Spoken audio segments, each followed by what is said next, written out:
نظیف لالا خواست کوم چې راشي په ډېرو مختصرو الفاظو کې د خپل تقریر پیل کړي.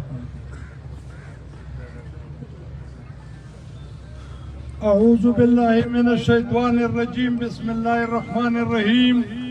د پی ټی ایم زړورو ځوانانو د پی ټی ایم مشر منظور احمد پښتین د مرکزی کمیټې غړو دا د نن احتجاج د کوټې ټانک کراچۍ نه پاس په هنګامي بنیاد دلته اسلام آباد کې راغوښتل شوی چې د پی ټی ایم یو ستر مشر علي وزیر، حنیف پښتین، اویس ابدال او دغسې د انساني حقوقو کارکون ادریس خټک په جیلي مقدمو کې یا سزا شوي یا ډېره موده وشوه چې په جیلونو کې بند ساتل کیږي.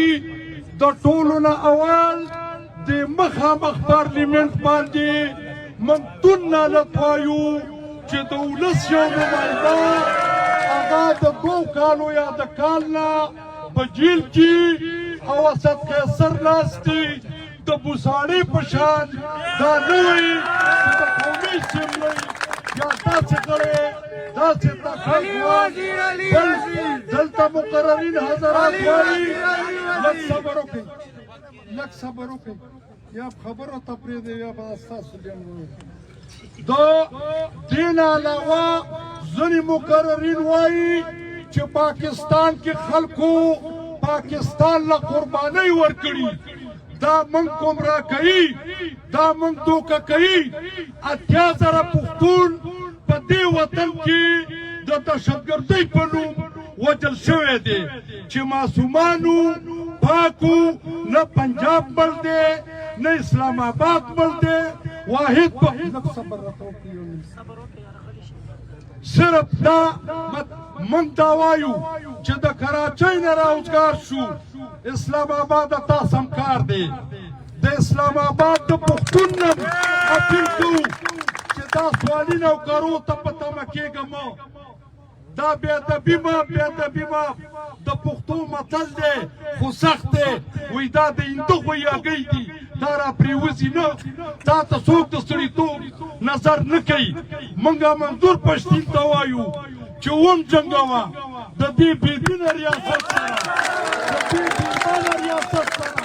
دلته جمهوریت نشته. شیخ مجیب الرحمن دی په بلیسار کې ساته، دا ته اشر معلوم شو. علي وزیر د شیخ مجیب الرحمن نه کم نه دی. د هغه قوم 10 میله لري دونه بنګالیانو. پښتون دا اسلام آباد د پښتون په خاوره ساز دی او پښتانه د دې ونو مرلول دي، جګ دي، زړور دي. تاریخ یې وګوره د ژوند ټول د چنګیز خان د نورو چې دلته څه حالت دی.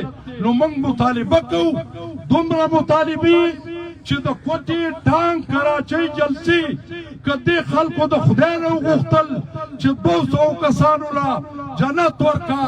خدای مهربان باچا دی، شاید چې 8 جنته د زرګونو خلکو له ورکي. خو دلته په دې ریاست زموږ خبره تاثیر نه کوي. د دې نه پس به موږ په خپلو جلسو په جلوسونو که هغه په ولسوالو کې که په ضلعو کې که دلته په مرکز کې موږ به له دې نه قلاریږو نه. نو ستاسې تعظیم ډېره ده. که څوک هم کښېنئ نو کښېنئ نه، که څوک درته وایي لږ منظم لاړ شئ. دا تنظیم به تاسو کله زده کوئ؟ د زنانو په مخ کې چې دا تاسو کومې ترپکې وهئ نو موږ له به بیا زنانه خواله راشي، زما لور به راشي، د دې بل خور به راشي. مهرباني وکړئ چې مشر درته کومه خبره وکړي دا به تاسو د ډسپلن مطالبه کوئ، دا به زده کوئ، په دې به عمل کوئ. هله به ستا د یو ظالم سره د یو مکار سره یعنې کار دی. دې دپاره به ته د عقل نه کار اخلي، د تنظیم نه کار بالي او دا کار به مخکې بوځو.